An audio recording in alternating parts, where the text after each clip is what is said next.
Hello दोस्तों, आज हम लेकर आए हैं सदिश विश्लेषण यानी कि वेक्टर अलजेब्रा का लेक्चर नंबर फर्स्ट। तो दोस्तों, इस वीडियो में हम आपको सदिशों के बारे में कुछ बेसिक जानकारी देंगे। तो आइए देखते हैं सदिश राशियाँ क्या होती हैं। सदिश राशियाँ वे भौतिक राशियाँ जिनमें परिमाण तथा दिशा दोनों होते हैं, अर्थात इन राशियों में परिमाण तथा दिशा दोनों होते हैं तथा जो योग के समांतर चतुर्भुज तथा त्रिभुज नियम का पालन करती हैं, सदिश राशि का। तो दोस्तों, ये सदिश राशियाँ समांतर चतुर्भुज तथा त्रिभुज नियम का पालन करती हैं, जिसके बारे में हम आपसे आगे बताएंगे। सदिश राशियाँ कहलाती हैं। एग्जाम्पल इसका देख लेते हैं कुछ। आइए, विस्थापन, वेग, त्वरण, बल, संवेग, आवेग आदि। और देखते हैं सदिश राशियों को कैसे व्यक्त किया जाता है। सदिश राशि को पूर्णतः व्यक्त करने के लिए तीन आवश्यकताएं होती हैं। पहला मात्रक, दूसरा आंकिक मान, तीसरा दिशा। अब देखते हैं किसी सदिश राशि को कैसे व्यक्त किया जाता है। देखिए, किसी वस्तु का वेग, ये सदिश राशि है, तो इसमें देखिए 10 मीटर पर सेकंड उत्तर दिशा में। किसी वस्तु का वेग 10 मीटर पर सेकंड उत्तर दिशा में। तो देखिए 10 जो है ये आंकिक मान है और मीटर पर सेकंड ये इसका मात्रक है और दिशा जो है ये उत्तर दिशा में है। अब देखते हैं किसी सदिश राशि को कैसे निरूपित किया जाता है। तो सदिश राशि का निरूपण, तो देखते हैं सदिश राशि को उसके ऊपर वाड़ाग्र लगाकर व्यक्त करते हैं। यदि किसी सदिश राशि को व्यक्त करना है तो उसके ऊपर हमें वाड़ाग्र लगा देना चाहिए, इससे उसका निरूपण हो जाता है सदिश राशि का। तो सदिश राशि को देखते हैं, इसके परिमाण को कैसे व्यक्त करते हैं। किसी सदिश राशि के परिमाण को मॉड से व्यक्त करते हैं। यदि हमें किसी सदिश राशि का परिमाण व्यक्त करना है तो उसे मॉड लगाकर व्यक्त किया जाता है। आइए देखते हैं उसके बाद, यदि कोई सदिश वेक्टर ए है तो इसका परिमाण मॉड ऑफ वेक्टर होगा। यदि हमें किसी सदिश का परिमाण निकालना है तो उस पर मॉड लगा देते हैं, इससे उसका परिमाण हमें मालूम चल जाता है। अब देखते हैं किसी सदिश राशि को कैसे निरूपित किया जाता है। तो हमने चूंकि आपको बता दिया है कि किसी सदिश राशि को निरूपित करने के लिए उसके ऊपर वाड़ाग्र लगा दिया जाता है। तो इसकी जो तीर होती है ये उसके परिमाण को व्यक्त करती है। जो सदिश राशि होती है उसकी जो तीर होती है वो उसके परिमाण को व्यक्त करती है। तीर की लंबाई जो होती है वो उसके परिमाण को व्यक्त करती है। तो जैसे ये देखते हैं तीर की लंबाई, देखिए वेक्टर ए है, वेक्टर बी और वेक्टर सी। तो इसमें देखते हैं हम वेक्टर ए और वेक्टर बी में देखिए वाड़ाग्र सेम है, तो इसकी दिशा समान है। वेक्टर ए और वेक्टर बी की दिशा समान है, परंतु इसका परिमाण देखिए अलग अलग है।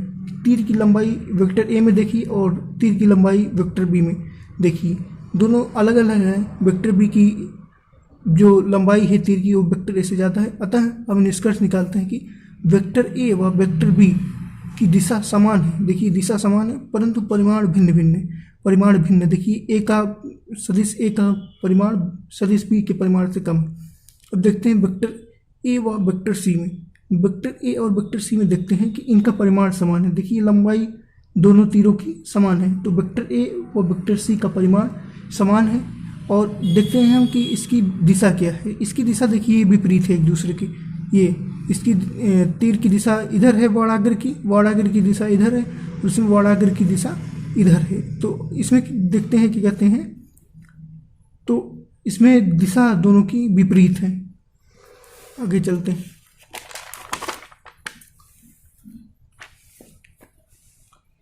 देखिए तीर की लंबाई सदिश के परिमाण को व्यक्त करती है। जो तीर की लंबाई होती है दोस्तों, देखिए तीर की लंबाई को हम आपको समझाते हैं। जैसे ये देखिए तीर की लंबाई इसमें ज़्यादा है और इसमें कम है, तो दोनों का परिमाण अलग अलग हो गया।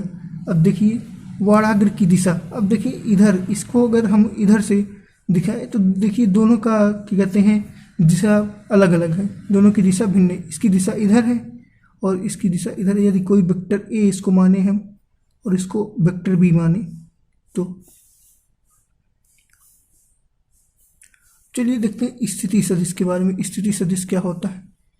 स्थिति सदिश अंतरिक्ष में मूल बिंदु के सापेक्ष एक ऐसा बिंदु, देखिए लेते हैं एक बिंदु XYZ अक्ष पर कोई बिंदु P लेते हैं जिसके निर्देशांक एक्स वाई जेड है, इसके निर्देशांक एक्स वाई जेड है, और जिसमें मूल बिंदु O प्रारंभिक है, देखिए ये प्रारंभिक बिंदु है, मूल बिंदु O, और तथा P अंतिम बिंदु है। तब सदिश का यदि हमें स्थिति सदिश निकालना हो तो इसकी स्थिति सदिश क्या होगी, एक्स आई कैप प्लस वाई जे कैप प्लस जेड के कैप। इसे किससे प्रदर्शित करते हैं, इसे आप चाहें तो वेक्टर ओपी से भी प्रदर्शित कर सकते हैं, अन्यथा इसे वेक्टर आर से प्रदर्शित किया जाता है। स्थिति सदिश को वेक्टर आर से प्रदर्शित किया जाता है।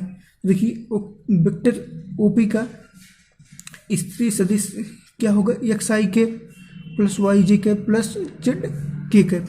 ये दोस्तों हम आपको दिक् कोसाइन के बारे में बताते हैं। दिक् कोसाइन को समझने के लिए पहले आपको इस फिगर को समझना पड़ेगा। इस फिगर को मैंने बनाया है, तो देखिए इस फिगर में एक्स वाई जेड अक्ष है, एक्स वाई और जेड अक्ष है। इसमें हम देखते हैं एक बिंदु P लेते हैं, एक बिंदु P लेते हैं, इसको इससे मिला देते हैं, मूल बिंदु से मिला देते हैं।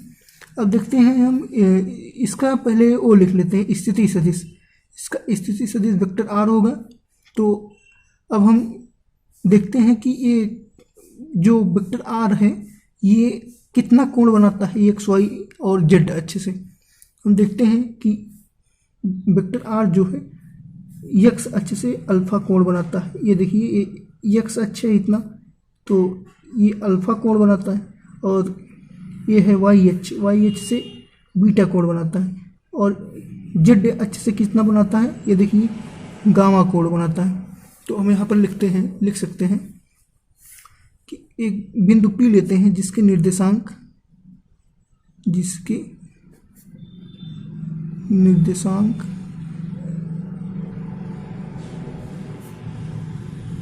X Y Z. ठीक है दोस्तों, एक्स वाई जेड निर्देशांक वाला एक बिंदु लेते हैं। अब हम देखते हैं कि इसका स्थिति सदिश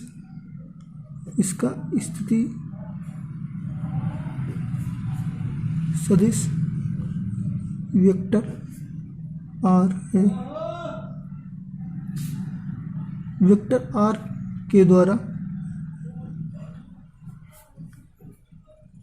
एक्स वाई तथा जेड अक्षों द्वारा बनाया गया कोण क्रमशः अल्फा बीटा तथा गामा है। क्रमशः कोण अल्फा बीटा तथा गामा है, तो इन्हें दिशा कोण कहते हैं।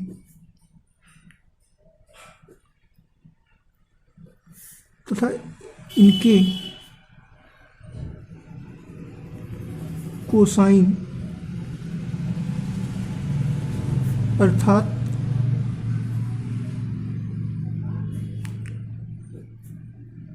कॉस अल्फा कॉस बीटा तथा कॉस गामा को दिक् कोसाइन कहते हैं। दिक् कोसाइन कहते हैं।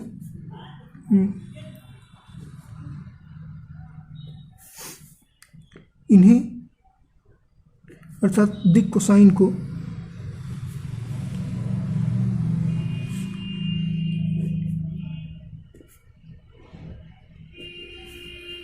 यल यम तथा यन से प्रदर्शित करते हैं।